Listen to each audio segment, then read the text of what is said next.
Juicy motherfucking juice, man. What's going on? How you feeling? I'm feeling very well, thank you. That's what's up. That's what's up. So, just to get into your background and everything, I want to first get into where you from.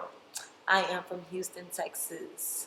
Born and raised. Born and raised. I grew up in Acres Homes on the north side of Houston. North side. Yeah, north side. I love my city. For sure, for sure. I feel that. I done met a lot of people from the north side, so I want to ask you, what do you prefer, or what do you think is the best side of Houston, north or south?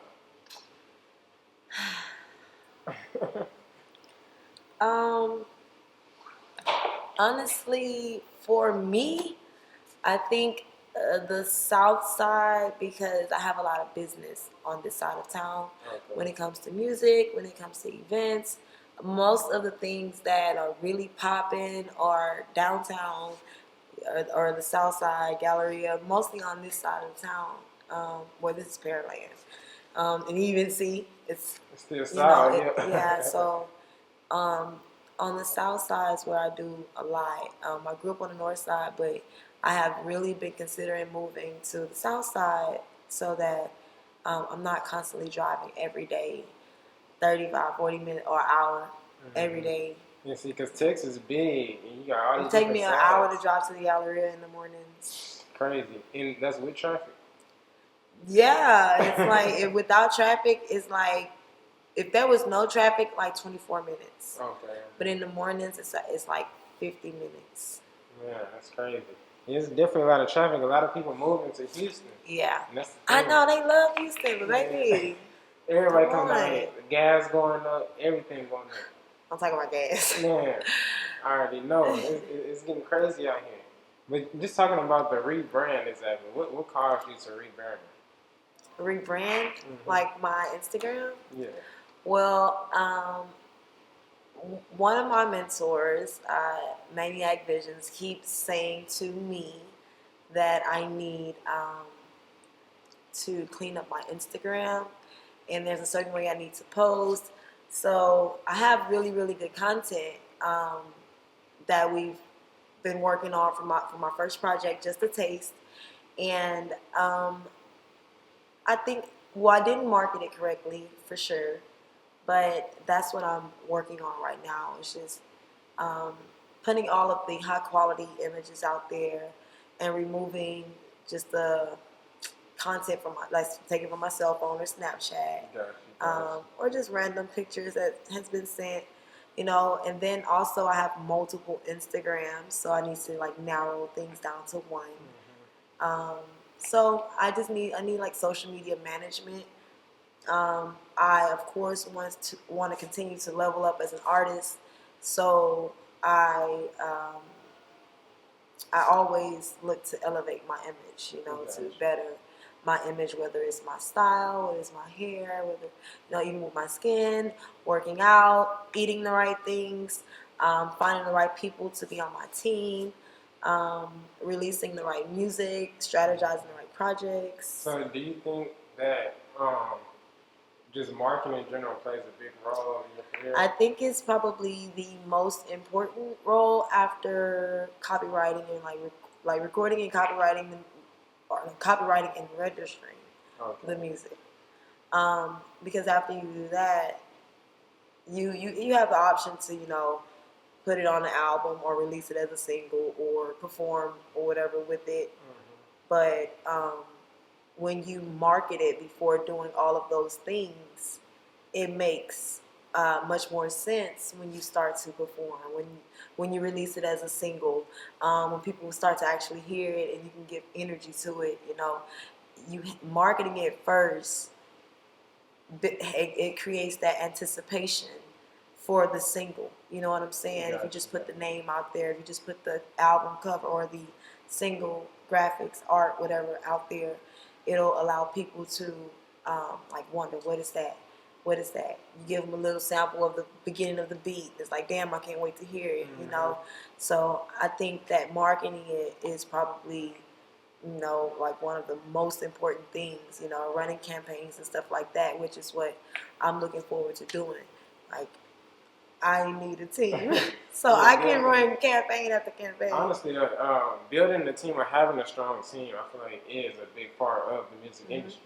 And I also want to just get into how long have you been doing music, or at least taking it serious? Oh my God! Today is November 23rd. Today is my anniversary. Hey. Let's get it. Today, November 23rd makes 4 years since I released my first song. I wrote it May 8th. I recorded August 7th, 2017, and then I released it November 23rd on like Reverb Nation, SoundCloud. Oh yeah, that's what's up. That's you know, lit. like, and then I performed December 22nd at Big Yo's reunion. I opened up her event with that song. I performed for like 300 people. Like what? And they was giving me money, tipping me. I was like, that was crazy. Like 1 month, November 23rd, I dropped the song. December 22nd, I performed it. Like that's how I was like, man, this guy, this is like, I didn't, cause somebody told me like, you need to. I was a good performer. I was a hype girl, so it's like you need to start writing your own music, and or you need to start writing music. Period. Like I didn't have no music. So you had people telling you that you decided to go forward. And actually one of the guys, DJ Solo Jemison, he produced a lot of tracks for a lot of artists here in Houston, and he actually left in the comments for Coast to Coast. He said, you know, I want to see more from the female. And I was like, oh, I'm not an artist. I'm not a rapper. I'm just a hype girl. I'm just helping my dude out. He needs help. You know what I'm saying? And he was like, no, you're a performer. You're an entertainer. And I was like, damn. And so then after that, we met a producer named Rude Boy. Shout out to Rude Boy. And he was like, his chemotherapy. He was like, he was like, I want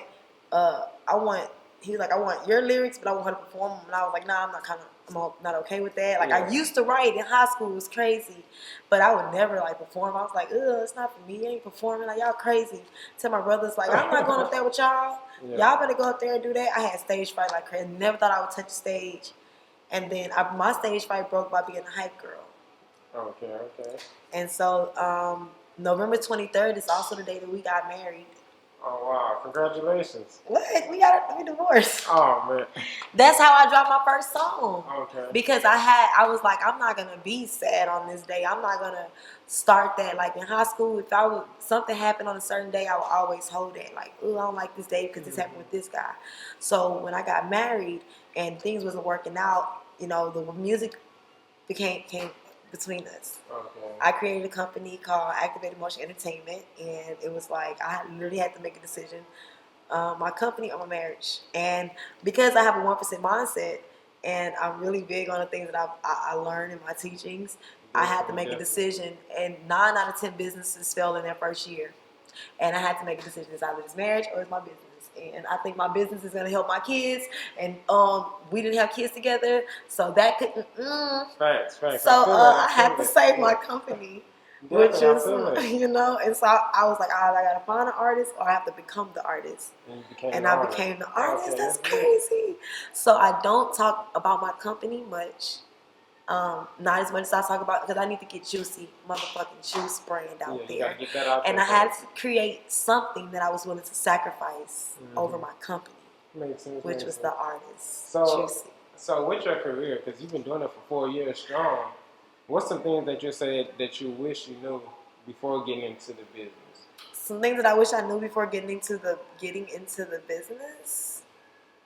For example, just some things for a new upcoming artist that want to come into the business. They might not know where to start. So what's something that you might have learned that you like, hey, this is where you should start first? Dude, bro, the most critical thing is literally you write a song and you want people to hear it. And that is the worst thing to do. The first thing you should do is create. If you even decide that you want to be a songwriter, look at everything that you need to be a songwriter. Register yourself on every site that requires you and your music to be found. You know what I'm saying? And copywriting the music. Like a lot of people be like, man, fuck that, I'ma just wait till. No, like you don't understand. What if somebody hear that song that got the money? Exactly, that's right. You know what I'm saying? Like, copyright your music, register it. Like I ain't gonna lie, I've done music recently, and I'm thinking because I'm doing music on a certain level and I'm connecting with these people on a different level. I'm like, if you able to do a song with me, then you gotta be like registered in my mind. I'm thinking that. Right. But I'm realizing that some of these artists still aren't registered with ASCAP in my mind. I'm like, what? They don't know where to start. You They don't know know, what to and do. it's like one guy was like, just do what you gotta do. If you gotta drop it, I was like, bro, I will help you. I will show you how to do this.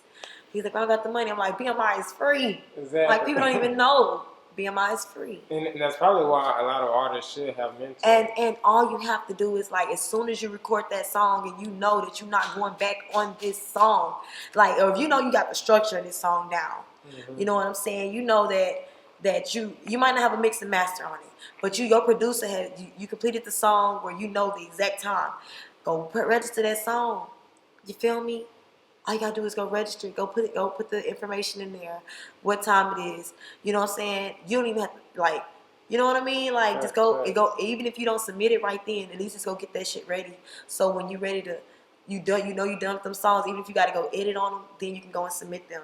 And then actually, it's been songs that I've registered and then I had to re-record it, and some I went registered it again. Yeah, fact. You know what I'm saying?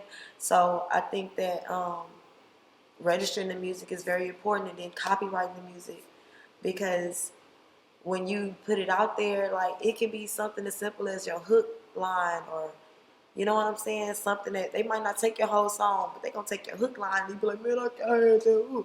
Yeah. But they have licensing. They have licenses on the song.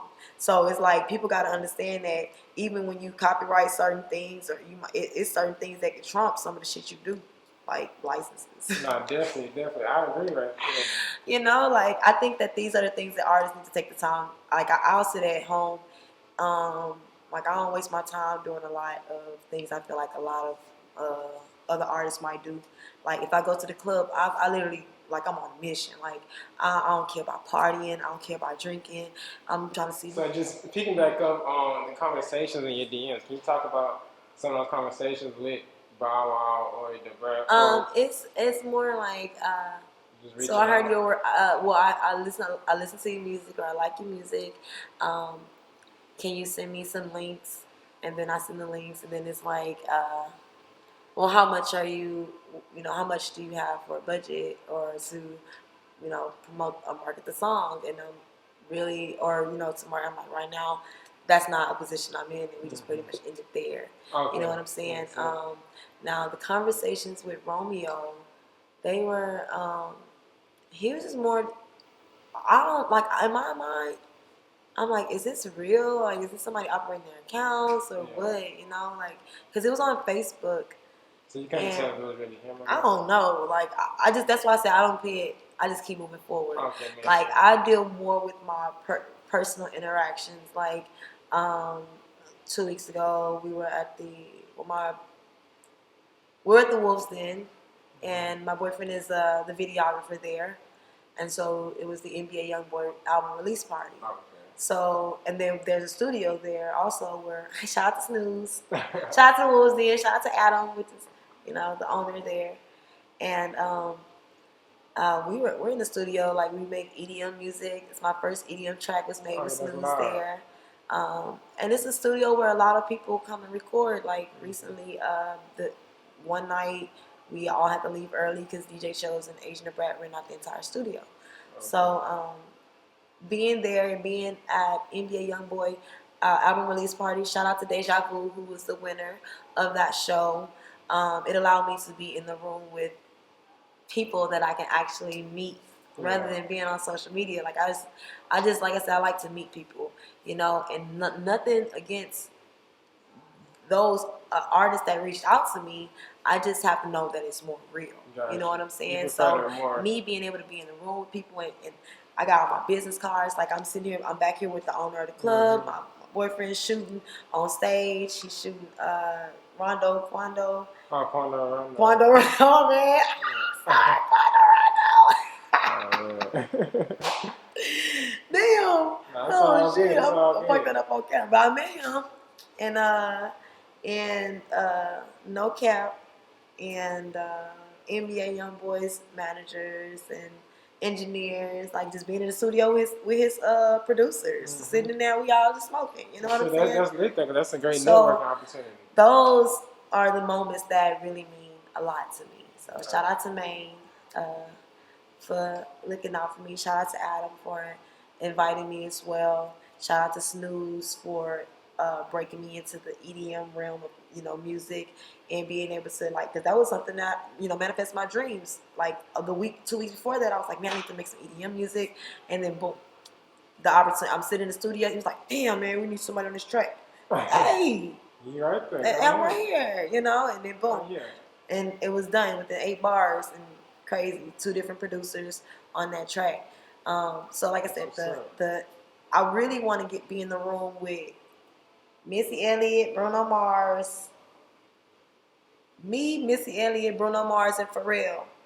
Speaking to existence, for sure. That's my big. It's gonna happen. It's gonna happen. Dream is to be on the track with those 4. With us 4. So, oh no, you can continue. Oh, I was gonna say, and you could tell I want to say something. And Chris Brown is someone I really, really want to work with. His life path is number 1, just like mine. I'm also an artist, so I would like to paint with him one day. Like I want to do graffiti with him. I want to tattoo him. I want to perform, like do a song with him, and then I want to dance and perform with him. Okay. My 4 goals, Chris Brown. Put that out there. Yeah, for sure. Just stick to it. I ain't trying to get nothing. I'm not attracted nothing. You know what I'm saying? Just want to work. Just want to work. So just talking about DMs again. What's some do's and don'ts you would say with your DMs as far as people messaging you? I hate the cartoon messages. We do graphics because I don't know if those are real. But sometimes I'm like, hey, bro, that shit right there so damn fire, bro. I told one day, you can't correct. You sent the right shit to get my attention. Some people would just send a bunch of, I do cartoons, and I honestly, if they're in my message request, I delete. I'll go through, look, and I'll delete everything. If I don't see an actual message that I feel like someone is actually genuinely asking me a question, but I do check all of my message requests. I try to keep up with my guest messages, which that's really hard, and then I have my primary messages, which Savage Life got me in 7 groups. So all those groups, and then some of my I might be in a couple girls groups, and then I have my kids, my daughter, people messaging me. Just it be so many different messages, and it's a lot to keep up with. Yeah, that shit's crazy.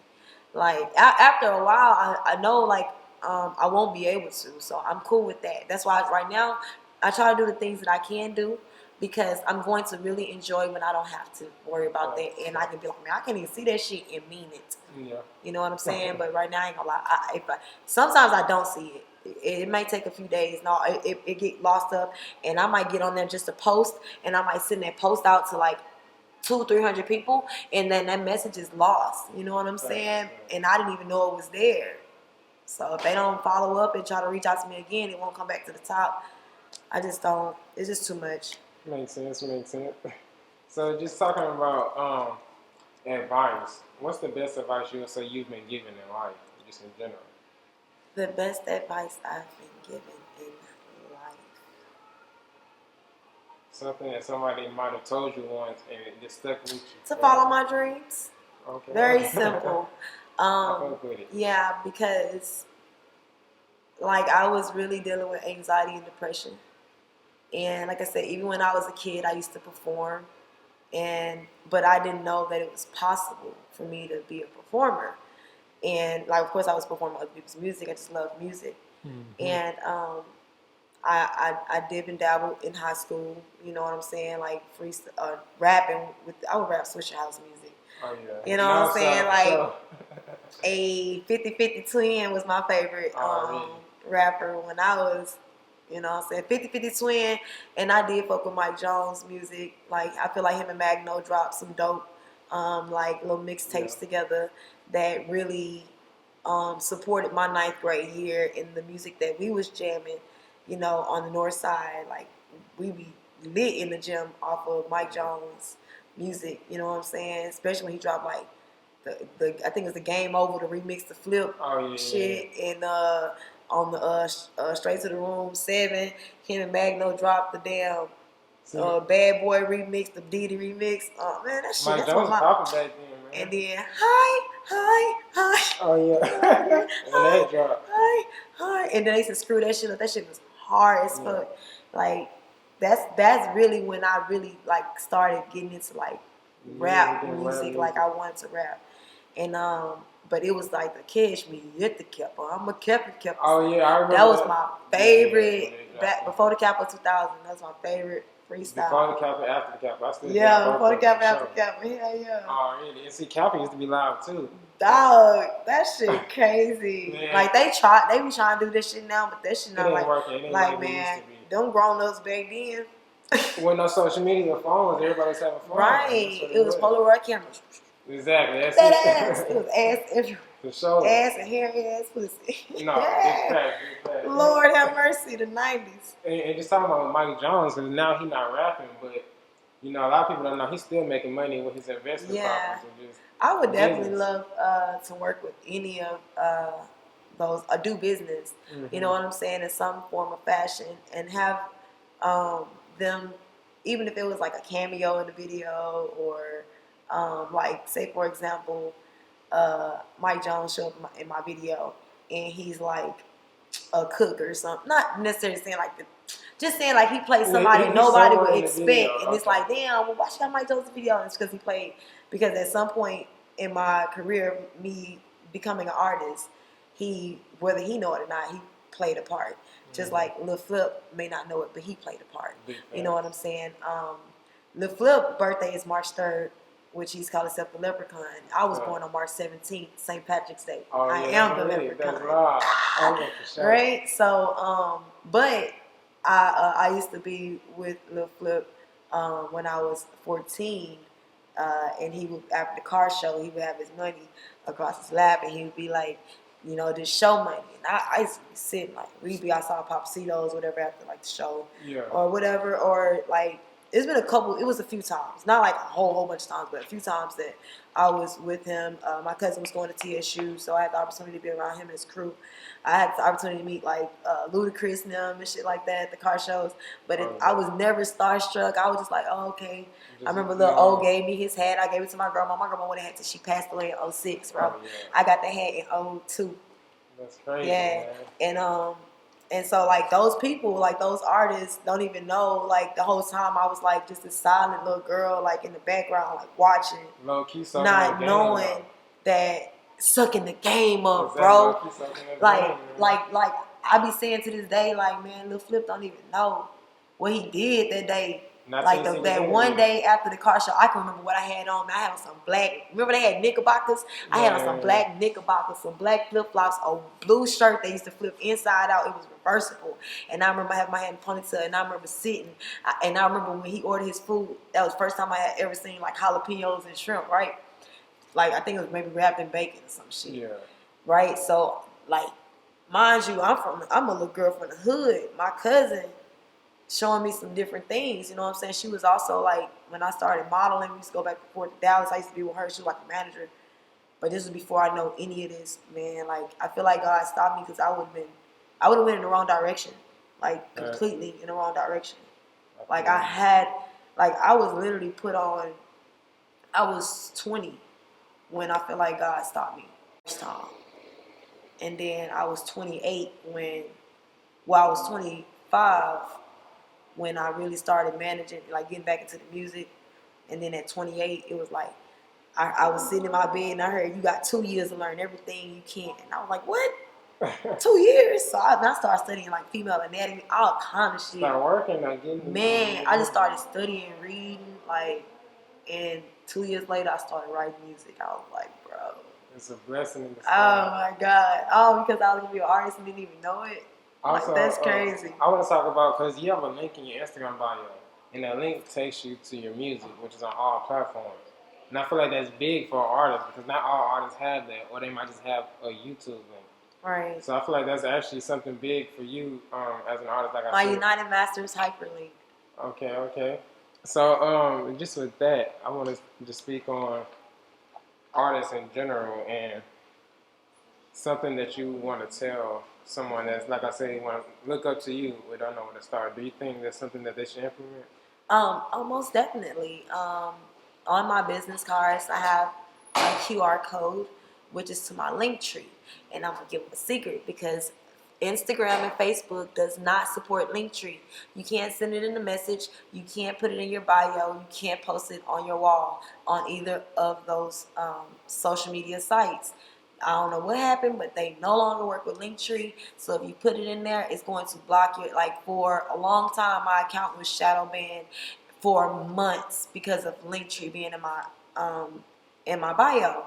And so even though that's on my business card, so when I pass out my cards, they scan my Linktree. It goes to the magazine. It goes to where my music is. Well, it was going to my United Masters page, but I realized that people were still having a hard time really finding through United Masters how to find me on Tidal, Amazon Music, and also with United Masters, they didn't have the hyperlinks available at first. They didn't have that option. They were trying to implement YouTube, but they couldn't get YouTube. So I've been working with United Masters through their growth process as well and the things that they are adding to their site. And now they have where you can, create a hyperlink just like on Linktree, and that you can put into your Instagram. And so what I did was I went and found my music on each platform, and I put it into my into the boxes for my hyperlink, and then they can scan and it will lead them to my music. I also put that same hyperlink onto my link tree. So if they do scan my link tree and they don't want to scan that, if they scan that, either way they're going to get to my music. So I think every artist should definitely use hyperlinks in their bios, and however Linktree may not be the right one. It's not going to work on Instagram. It's cool that you're dropping these gems for them people too, just so they can know, how to get their music out there, how to get to the next level. Yeah. Also, and United Masters have a select program where you can pay for the full package, and they don't take any streaming royalties. You just 10%, but you can get 100% of your streaming royalties with United Masters. Every $50 they do payouts, and you are able to see your money calculated monthly from your streams. That's what's up. So, what's some things that you would like to tell the fans as far as what's next for you? What's next for me? What can we be expecting as far as visuals, music dropping? Okay, so the next visual that I'll probably release will be to a song that I recently wrote called Inline. It'll be releasing from my next project. I am indecisive on the name. Right now, I would like to name the project Antisocial, which is an album. If I leave it at 10 tracks, I'm ready to go. But since I am working on more music similar to that vibe, it could extend and be a bigger project, or I just have to figure everything out about it. But I definitely have a lot of new music coming out, new visuals, new content, new images, new looks. Definitely what you get here is not what you get in my visuals or my photo shoots. I love to really tap into my inner self, and then also allow my videographer, photographer to use his creativity to clash with mine and see what we come up with. And so I don't know what the next project is going to look like, but I'm definitely ready for y'all to enjoy it. Most definitely. Well, we definitely appreciate you for coming out today and giving us your time. Thank you for inviting me. Most definitely. We're going to definitely tap back in with another interview.